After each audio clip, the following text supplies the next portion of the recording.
Oh, say, can you see? I prefer the Russian national anthem.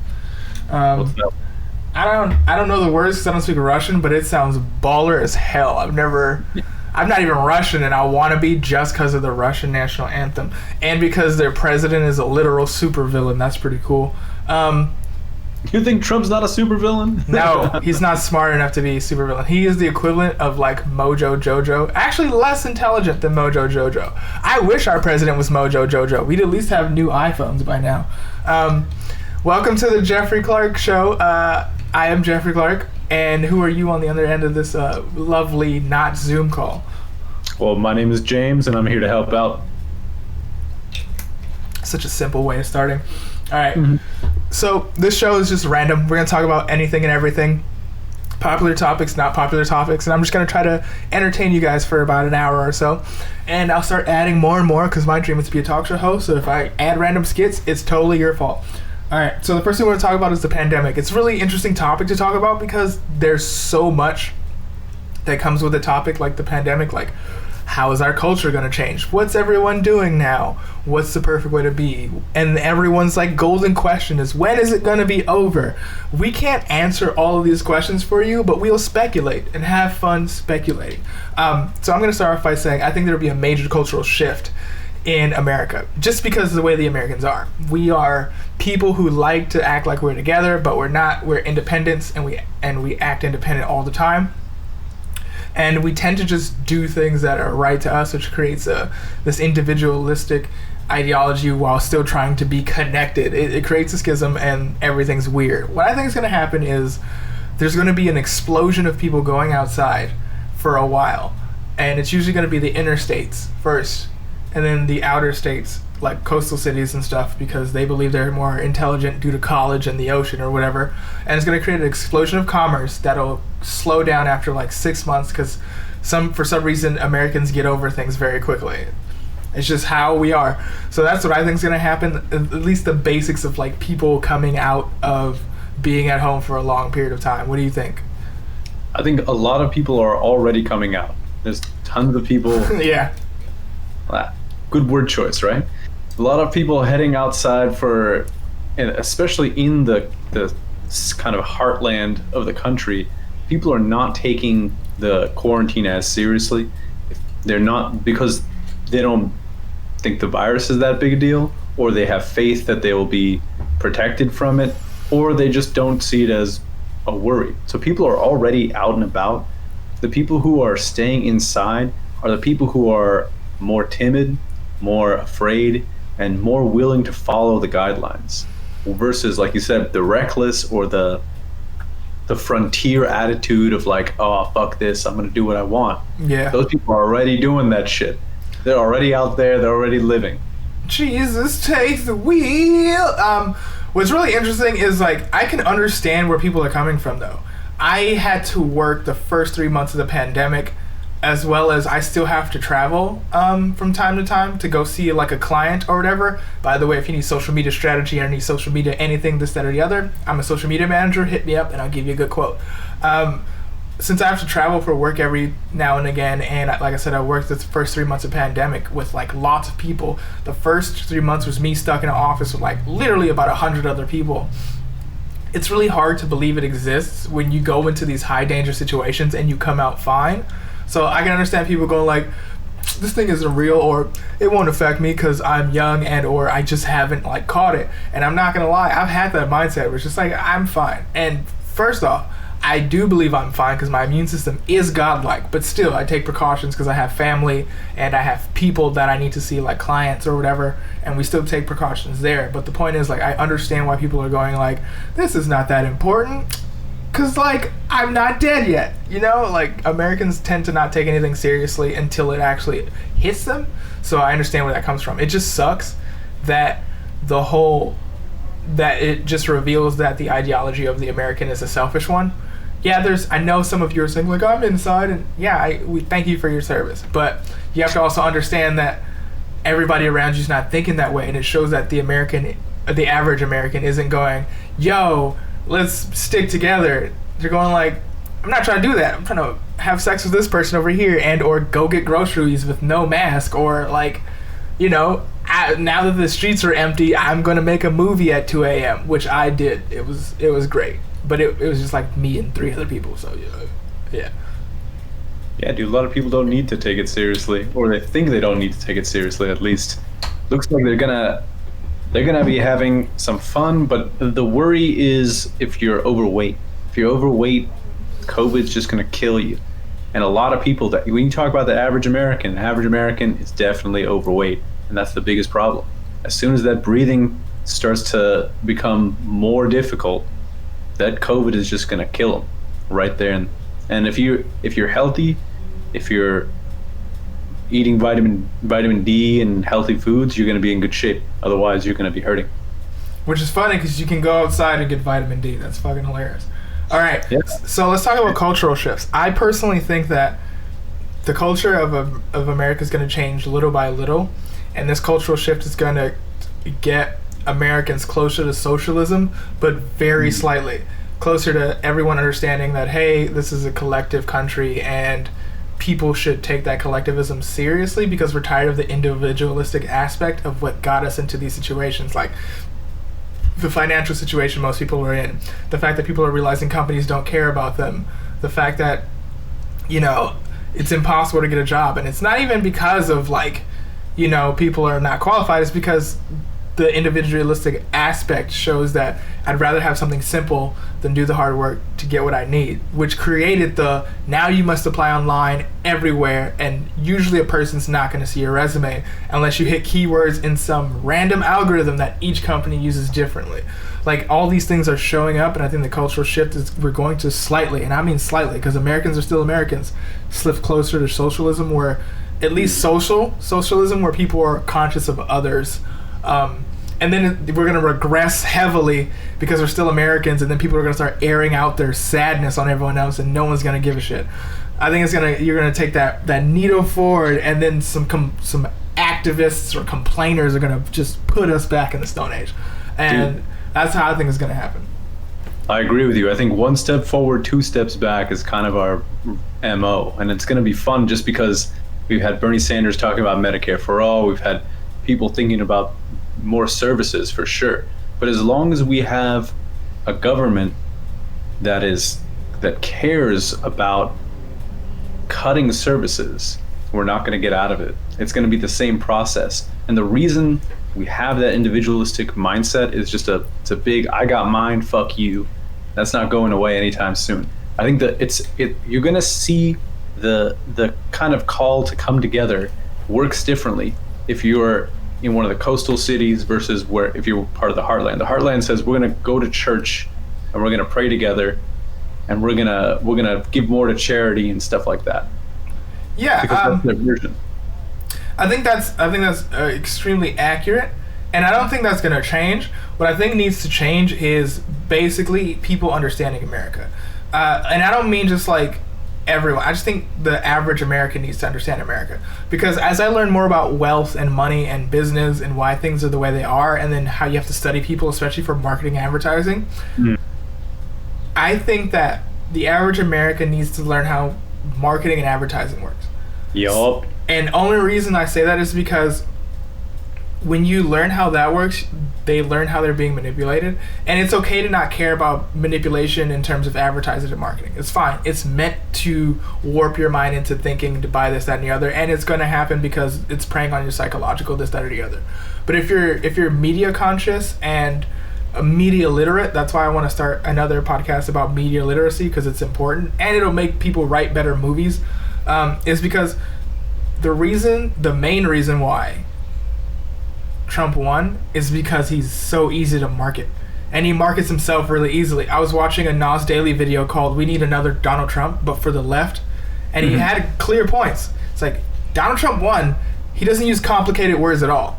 Instead of like this, that, or the other, he uses laws. Instead of this, that, or the other, he uses it's very simple words that any American can understand. And that's not to say that Americans are stupid, because they're not. Even the people that we like to say are stupid, like the South and the Bible Belt, they're not dumb people. Their intelligence is just somewhere else. The South has to be amazing engineers, and no one gives them credit for it. I hate that. I saw them duct tape together a truck that worked. Fuck you guys. The people in the South are smart. The people in the Bible Belt are gods of marketing. You may think that they're simple-minded, but those people have gotten people to pay millions, if not billions, to churches. That's just fantastic marketing. I don't care what you say. People are smart. Their intelligence just goes into different places. But that means that the people who are fleecing all of the sheep are the smart ones usually. It's usually the people that are able to recognize the needs for comfort, especially in the churches or even Trump himself, reaching that need for comfort. Yeah, that's what they're doing. And I think people need to understand that's the thing, so they can understand that when a politician says something, they can understand why they're saying it, if they're going to be truthful, and if they're lying. Because I've been in advertising and video games and stuff long enough to know, if I see a trailer for a movie or a video game, I can tell you off bat if it's going to be good, if it's going to be worth your money. And all I need to see is the one trailer they put out. And I have not been wrong in 7 years. So once you start to educate yourself there, you'll understand, like, oh, is this person really going to help us? And secondly, I think the most important thing is people need to stop focusing on the presidency. He can't do much, honestly. But for the changes that people want, the president doesn't matter. You need to focus on Congress. Why? Because Congress is law, and Congress is the wars that get started. Why is no one looking at Congress? And also taxes. That's the big thing, is that exactly. They have the power of the purse. So that's if you talk about the two options here, or two concerns, people don't know how their government works. They don't read the Constitution. And the second one is they don't understand how marketing and advertising works. And there's a movie, there's a video on YouTube. It's called Century of the Self, and it goes into Edward Bernays, which is Freud's nephew. Mm-hmm. And Freud's nephew was involved in the U.S. during before, right after World War I, going into World War II. He was encouraging and helping the country to create a mass production economy, mass production and mass consumption of everything. Mm-hmm. And he got it started by making sure people are feeling insecure, and so they want to buy shit. Every magazine works like that. Feel insecure, flip the page, buy our shit. Buy stuff, yeah. The issue, the big issue is not just that people, even if you talk to people who are not as educated or not as familiar with this stuff, they kind of get the concept, but they're choosing to turn off their brains because work is a bitch. They want to come back home, turn on The Bachelor, and zone out. And that's what happens. That's what the marketing and the advertising is based on people being exhausted, completely exhausted, and then it's easy to just sell them crap. And that's the issue. They'll buy anything and they'll believe anything as long as someone says, believe me, tremendous, wonderful, huge. Yeah, and I tell people too, and as I grow older, I think that, once again, everyone's smart, but your intelligence goes somewhere else.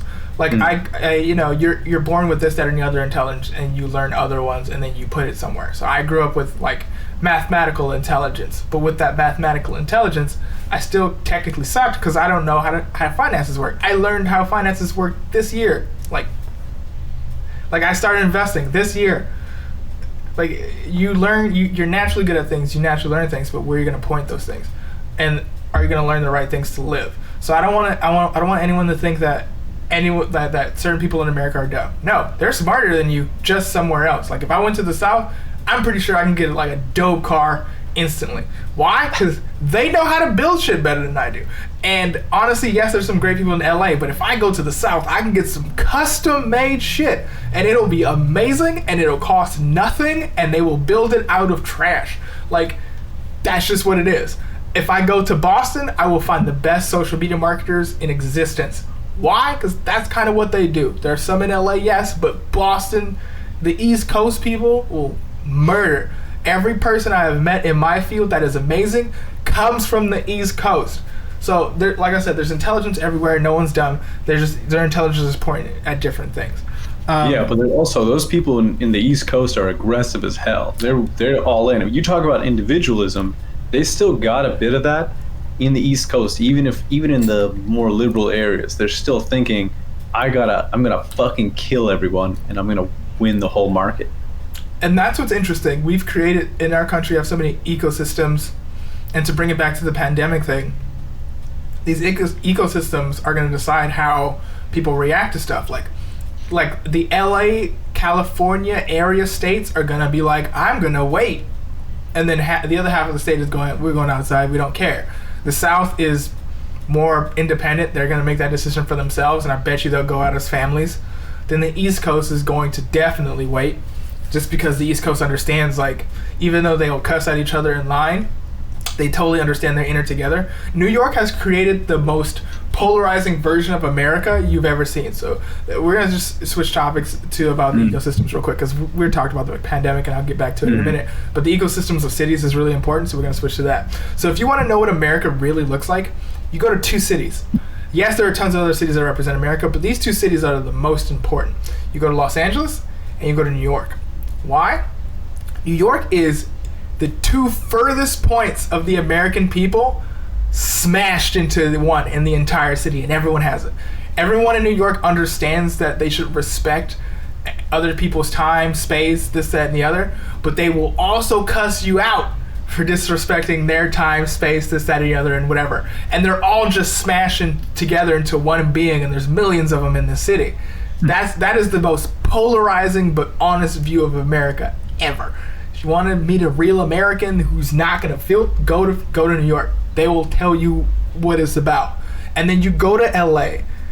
LA is the same thing, but we put on masks. And that's what I find very interesting. And I like how these are the 2 opposite points of the country, and as you reach the center, those attributes start to mix in and mix out into the, like, middle America being middle America. Middle America understands and, like, respects, but also has individuality, but it's like muddled down and it's mixed in. You're not going to find as polarizing people as you will in the East, and you won't find as fake people as you will in the West. They'll just be in the middle of our country. It's weird.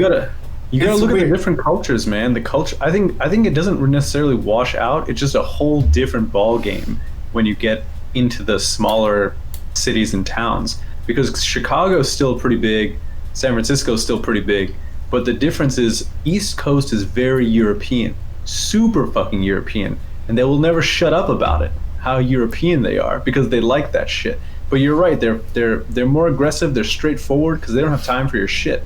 They're living on top of each other, and that's the biggest difference. Is New York has some of the highest population density ever, because people are living on top of each other. They're stressed out like nobody's business. LA is spread out. That's the biggest difference. Every time I talk to someone from East Coast, they say LA is way spread out. You need to drive everywhere, and that creates little pockets of different communities. You can go to East LA, you can go to, Malibu, you can check out any place, and there's different groups of people divided in different places. Yeah. But the thing that's true in all parts of LA is that mask, is that kind of sociopath mentality, because Hollywood encourages that shit, number one, and number two, people are more comfort oriented in the West Coast. They don't want you to be aggressive or mean to them. They want you to be comforting and nice, and that encourages the sociopaths. Yeah. That's what you see here. New York, no one's got time to be nice to you. Yeah. They just say fuck off. They just want their bagels. Yeah, give me my goddamn bagel and nosh and get out of the fucking way. In California, you would be like, excuse me, I'm in the line for some bagels. Like the language. LA doesn't do bagels. No, there's bagel places in LA. I've been to a couple of them. Not like New York. Not like New York, though. Not like You're right. New York, yeah. But we're playing in LA to people's comfort. And that means the people who are better at putting on that mask are going to be way better. And then the other issue is, in LA, we don't know what's real anymore, because we see our actors go on talk show circuits and they sit down on the couch for Jimmy Fallon or whatever the fuck, and they're still acting. And a lot of people in LA can't tell that they're still acting. They're like, oh wow, the actor is being so real. Like, no, they're not. No, they're not. They're still acting. They're still acting. And that's the big problem in LA. Nobody knows what's real anymore. We're completely disconnected from reality here. I'm gonna disagree with you slightly. I think people in LA know what's fake. They just choose to accept it, and then they choose to copy it. Because I've been in LA long enough to know everybody is fake until you give them an environment to be real. And when you do, then they kind of like unravel as this new entity. Like, I don't know if you've ever been on a date. So here's a dating tip for everyone in LA or any coastal city is, I want you to go on a date and say some shit that you would never say, and watch the other person just like relax. Like, I took this tip from a guy, like a guru online, a business guru, because I follow a lot of them to keep me on track. And one of them said like, hey, go on a date and tell the person you don't want kids. Or just tell them the things you don't want up front and just watch them relax. And I did it once. I went on a date not too long ago and I was like, look, I don't want kids, I don't want marriage, I'm really interested in sex. If you're not down with those things, let's like move on. I'm not gonna treat you like an object, but that's kind of what I want. And then she just kind of fucking was like, oh, yeah, and then like turned into a whole different creature. It was great. She just relaxed, decompressed, and was like, oh, well, that's great because I'm looking for this, that, and the other. And I'm like, yeah, see, we're gonna be fine. I mean, you know, we don't have to put any like labels on this. We're just gonna have fun, do random stuff, and it's been working out so far. So I prefer that, and I think a lot of people do, but they put on this act because they want something, and usually that something is something really basic, and the world has made us like feel really bad about it. And that's why it's like, like especially in LA. Like, I'm pretty sure in New York where everyone's real, I can do the same thing and they'll do the same thing and it's not a big deal. But in LA, if you go like, I think the obvious one is like, I want sex. Because everyone wants sex. Like, even when you're in your 50s, you still want sex. If you could just go up to a person, I want sex, no kids, please. And then your partner hears that and accepts it, you're going to have a great relationship because you know what it's based on. And even if it's just on base desires and hanging out and banging, that's it. But if that's what you want, fine. But it's hard to get that in a lot of areas because people are not honest enough to say that, and they're not going to feel comfortable enough until someone stronger than them emotionally or socially tells them that it's okay to be in this space. And LA doesn't breathe that normally, so if you're that person, you're probably going to have a good and a bad time. A good time because you'll eventually find what you're looking for, and a bad time because everyone's going to choose to keep their mask on. It's really interesting. Yeah, that's what I've noticed is that a lot of people are still holding on to that. When you try to make that space for them, they think that you're like recording them or whatever. They're suspicious. Like, oh yeah, and you can tell they're still trying to act polite or whatever. The language, the mannerisms, it's so tough for people to let it go because they've worn it for so long. Yeah. And they've said the things that are not true for so long that it's really difficult for them to let it go. And then go for it. I hear it's worse in the South and the East.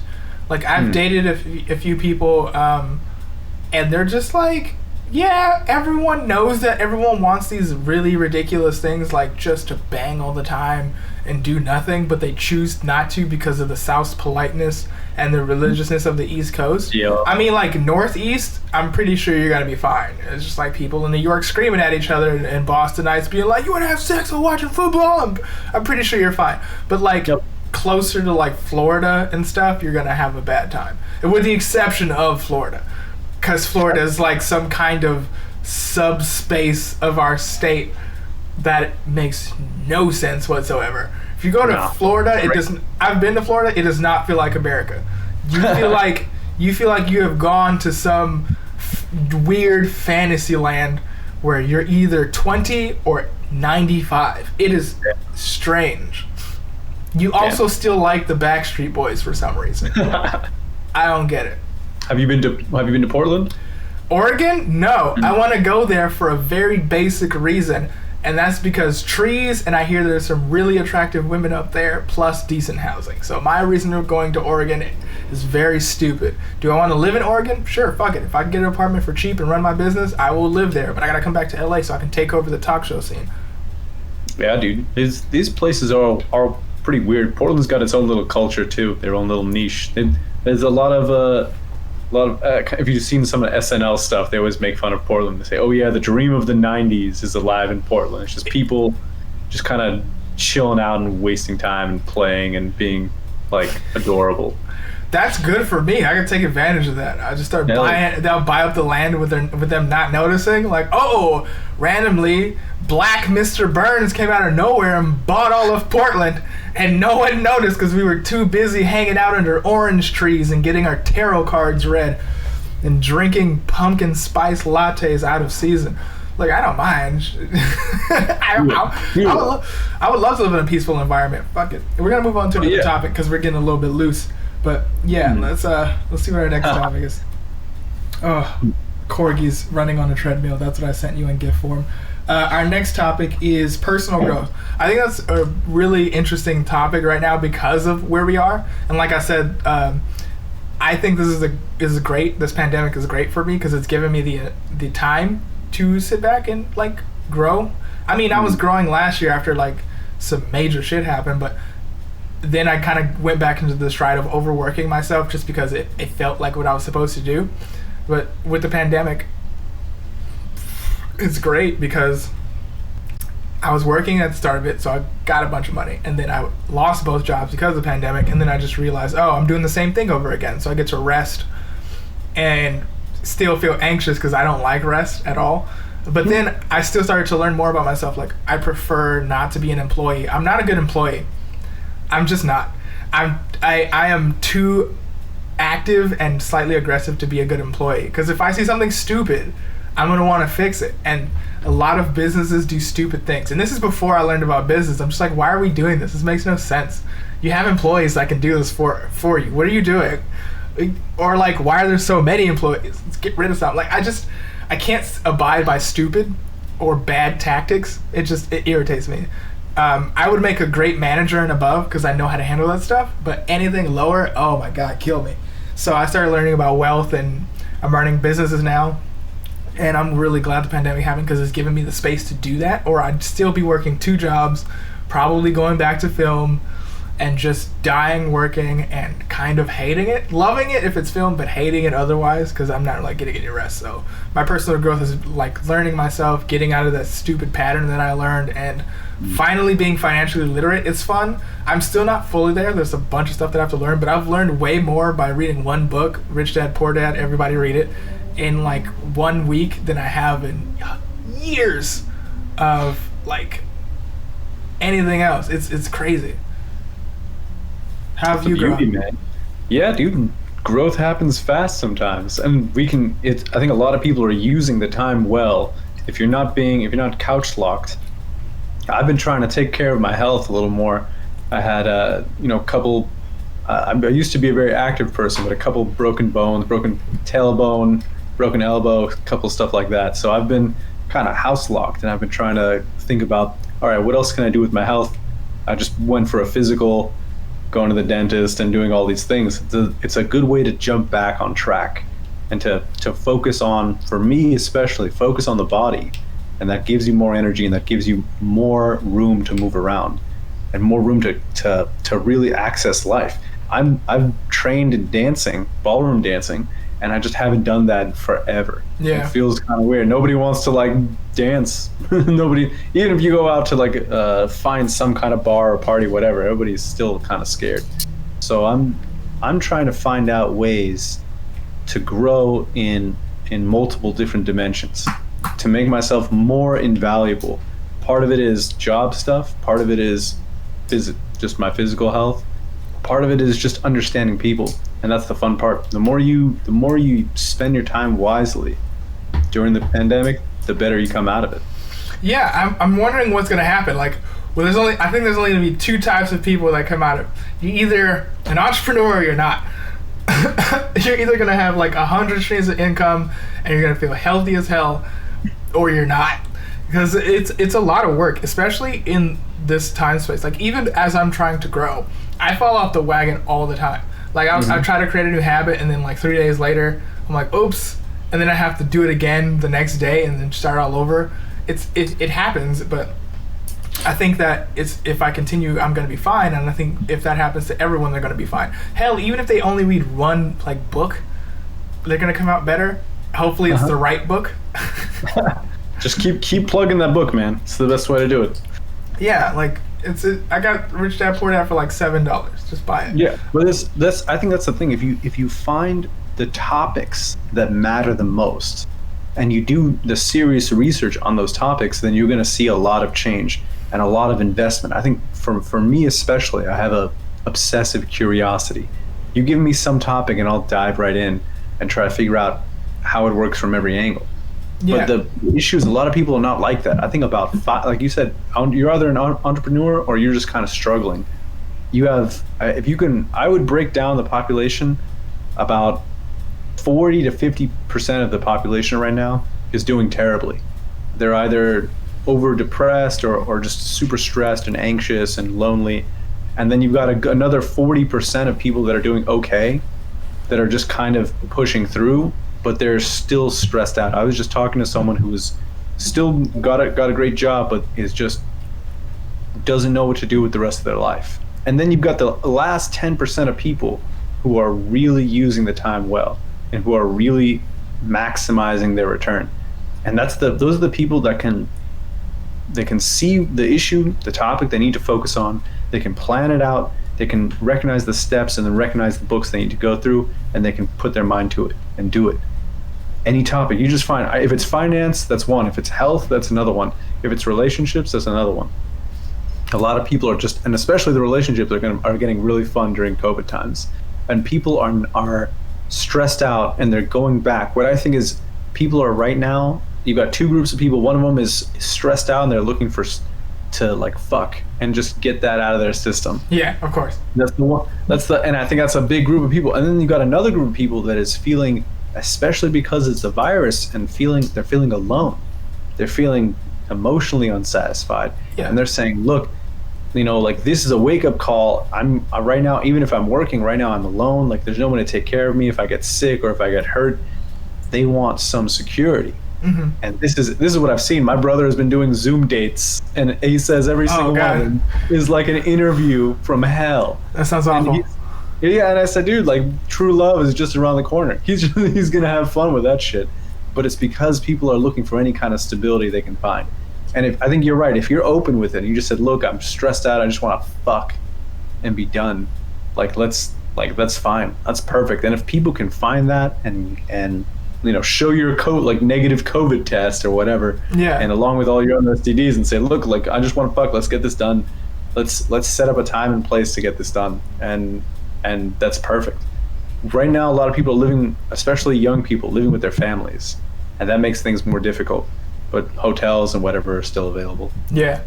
Let's provide some value to people, because I don't want to just talk about like topics and then not help people. So I think let's go around the table if it's only two of us, and just like provide value as to like how that's going to help, how we can help, and what tips we have. So for me, it's be financially literate. You don't have to be an entrepreneur. You don't have to like start several businesses like I did. It's probably not worth your time, especially if you have a good job or you're financially okay. Just learn how to be financially literate, so when these times happen, you know exactly what to do and like where to put your money. Or if you have a bunch of money, you know how to diversify it, and don't let that diversify word like fool you into a mutual fund. Mutual funds are fine, they're safe, but they're not going to have great yields.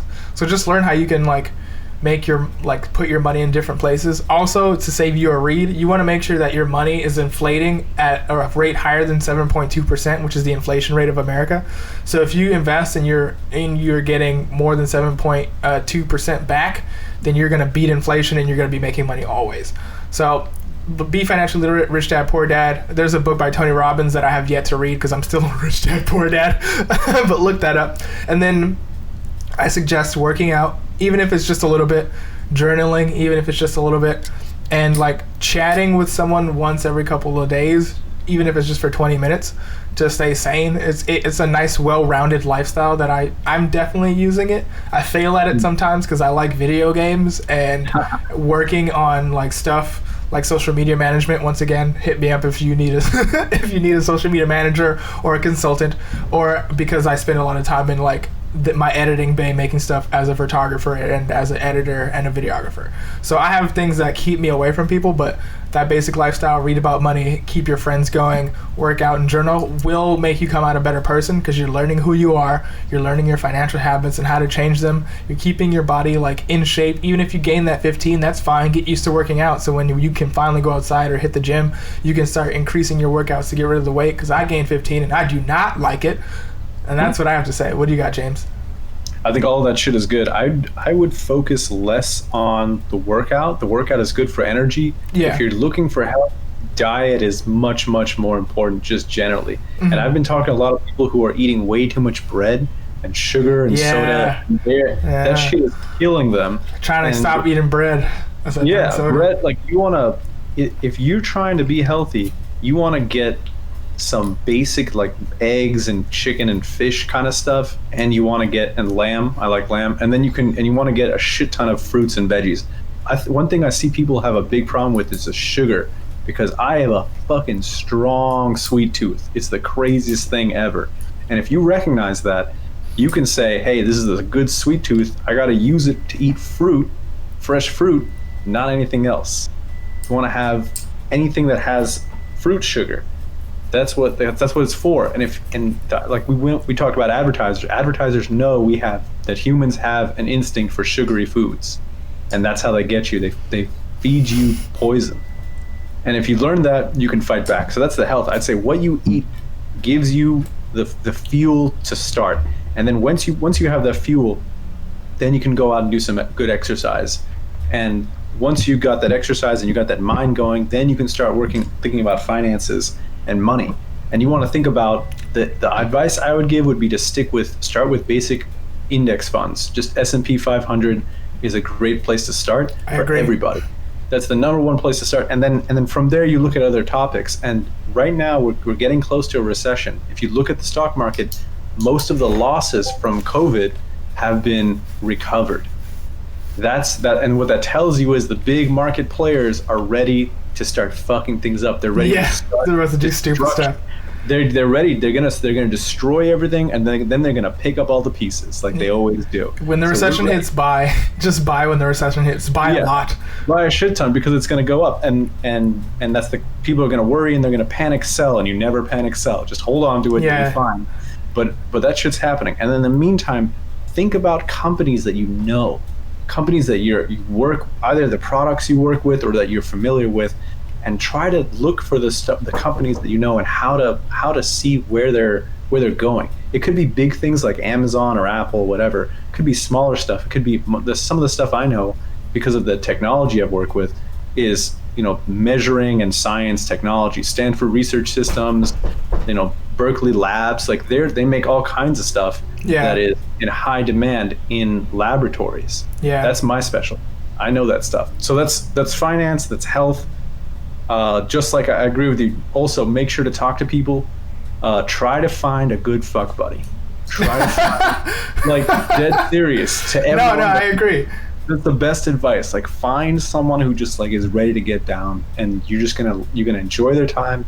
You're gonna have some level of sanity, and trying to catch feels or whatever. But you're gonna be in a better place if you have somebody like that. And it makes sense to find someone that fits you well. Don't put a ton of time and energy into it, but know that having that locked down frees you up a lot. That's some great advice. There's some advice in there I didn't even think about. I'm lucky enough to have the last thing. I got hot recently, or attractive, so I got lucky with that.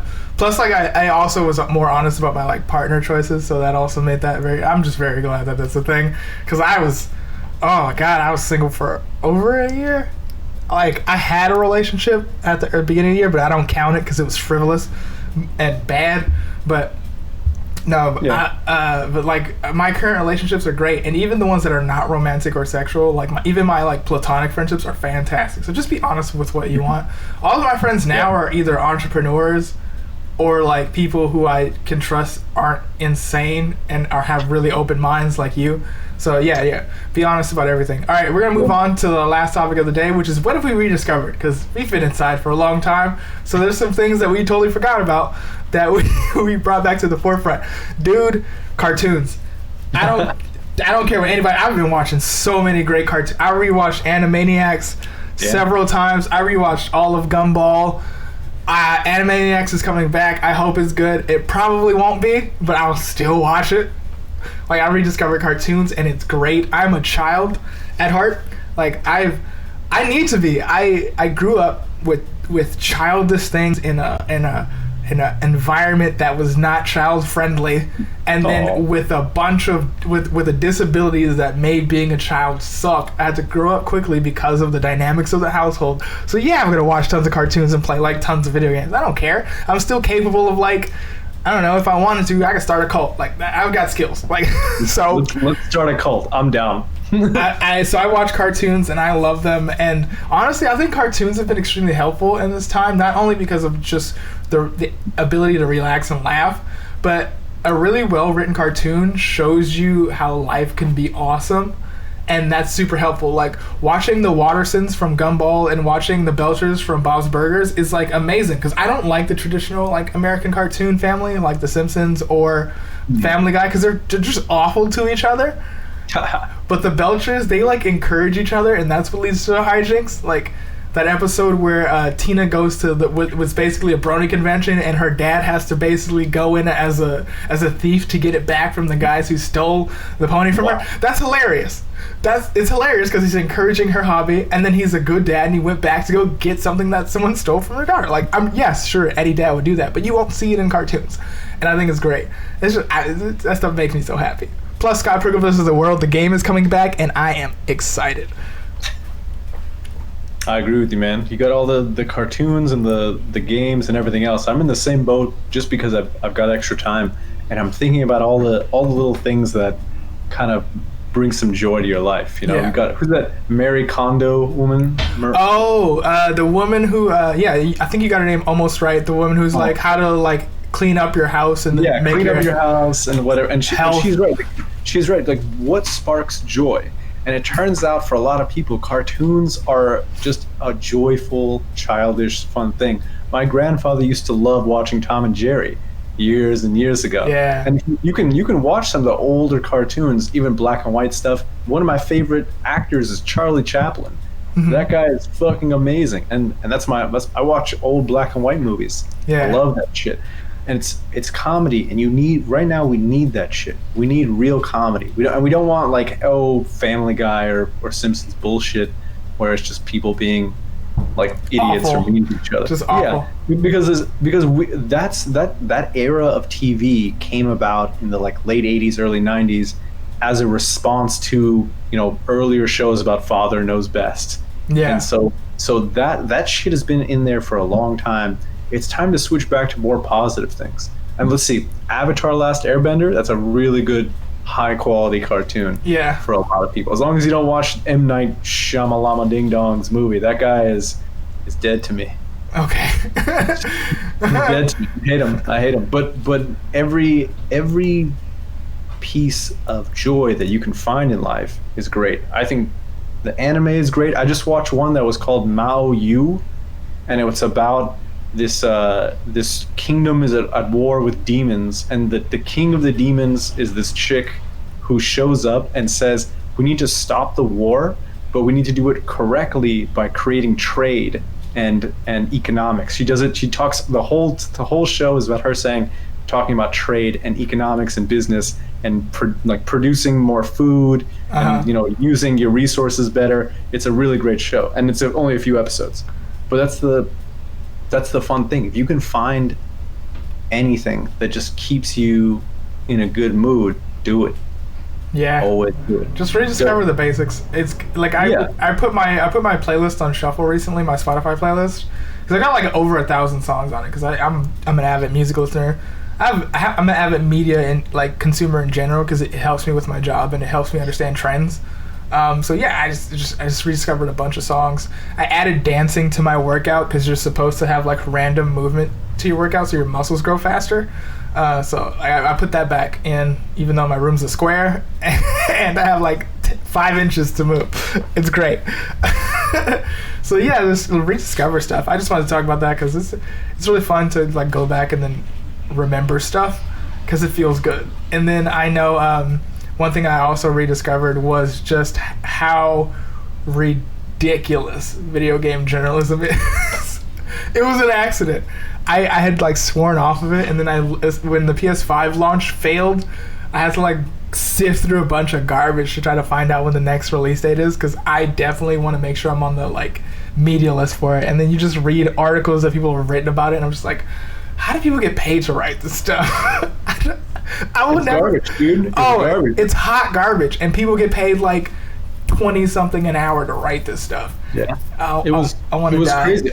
I picked that up back in like 2014, 2015. You got to see like journalism and video game journalism in particular just being absolute trash. The people writing, and I've seen people right now they've been taking the piss. Like, you can do this. Here's an idea for you in particular.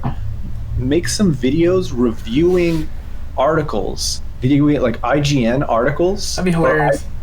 That like IGN guides. Go in an IGN guide and break it down and say they're advising you to do this. Here's why that's a bad idea. Here's IGN just giving you bad advice consistently. I'm down to try it. Give that shit. That's a real good one, because number one, you're shitting on big companies and everybody loves that. You're giving good advice on real games, and you're showing people that the guys who are writing this have no idea what the fuck they're talking about. Yeah, which is weird, because how do you get hired if you're not a gamer? Like, I think my favorite thing ever was watching the video of the guy who reviewed Cuphead. And he's like, Cuphead is too hard. Yeah. And in the video, it shows him in the tutorial not being able to complete an air dash, and the entire internet was like, how do you exist? Who paid you for this? Who paid you? And they deserve that. They deserve that and 100 times more. So if you want to make good content, that's a number one, like a great thing to do.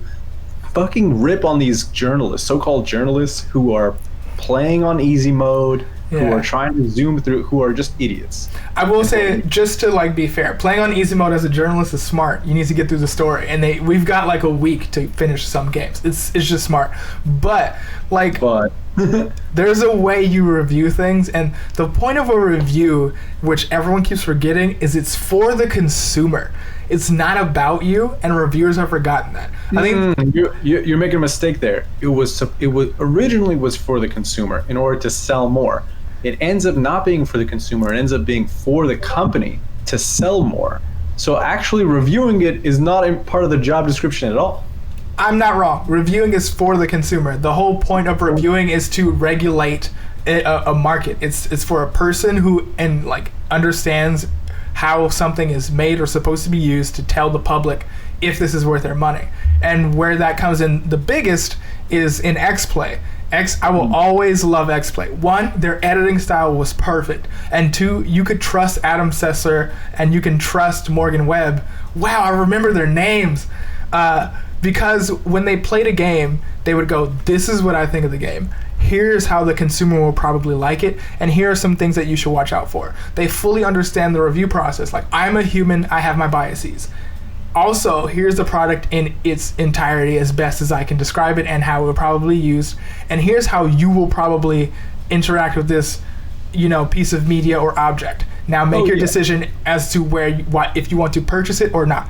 That is the review process, and no one knows how to do that nowadays. And it makes me mad. Right. Even though we had 5+ years of those people showing people how to review games, now we have anti-reviewers like Girlfriend Reviews doing the job, because their whole point is just to make fun of the process, which weirdly is more trustworthy than the process, because people don't use the process. Yeah, but you're right.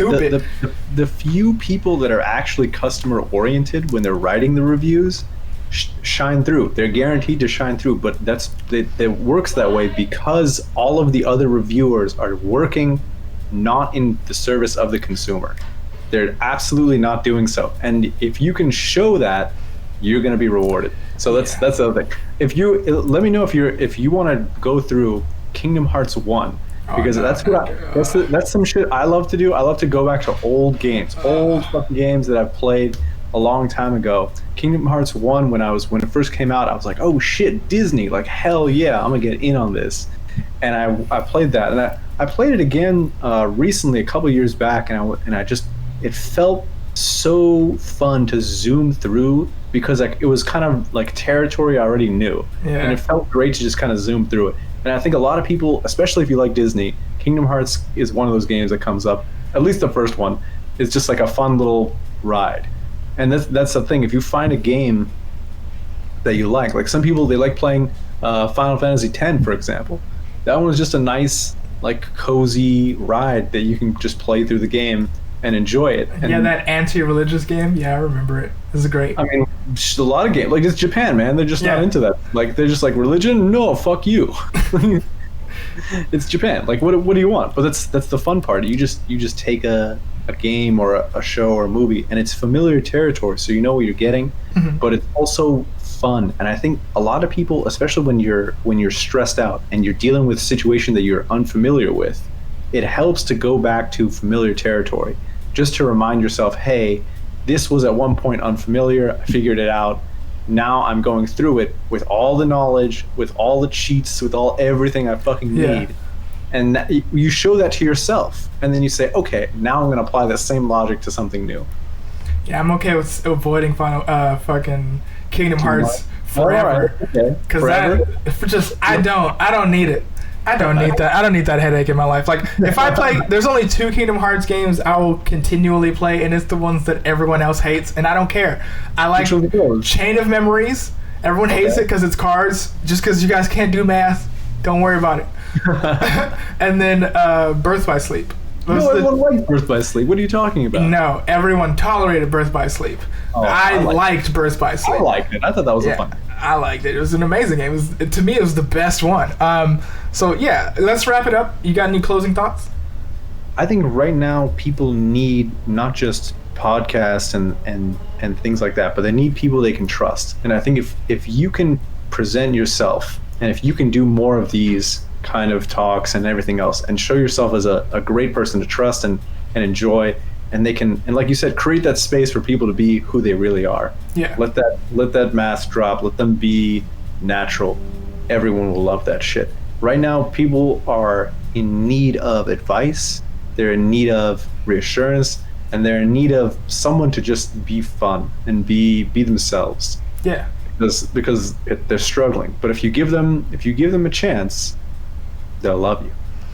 That's what I'm going to try to do. I'm mainly doing this media stuff, for that trust factor and to kind of help my businesses, because I want to create, income for myself. So I'm just going to be upfront with everybody. Like, I'm doing this for 2 reasons: because it's fun. I really like chatting with people, and I want to be a talk show host. And 2, so I can generate an income that would allow me to, live, basically. And I'm just going to be even more transparent about it. If I get $2,000 a month, I'm set forever. That's an apartment that is my own. That is a savings. That is enough for me to invest into a property that will even get me more money. That's where I am. I just want to talk to people, have a decent living where I can live on my own and do more stuff. So that's where I am about it. But my closing thoughts are, everyone, this time is interesting. I don't want to say it sucks, because adding negative on negative doesn't work. You got to look for the positive and be grateful. At first I wasn't grateful for where I am, but I was homeless for a year, so I know it could be worse. So just be grateful for what you have, and you'll come out winning. I took that line from Gary Vee. I like him a lot. I don't care what you think about Gary Vee. He's helped me out. So if you hate him, keep that to yourself.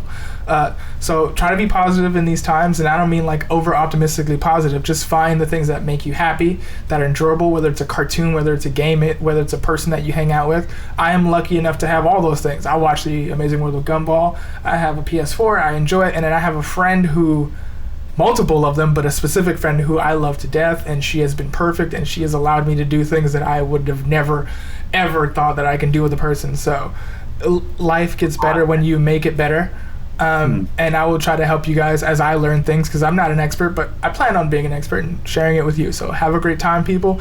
We'll see you next week on The Clark Show, and I will keep trying to make it look prettier and have amazing new guests and do weird things. So if you have anything that you want to talk about in the comments that we talked about, put it in the comments below so I can put it in the next episode. I love audience engagement.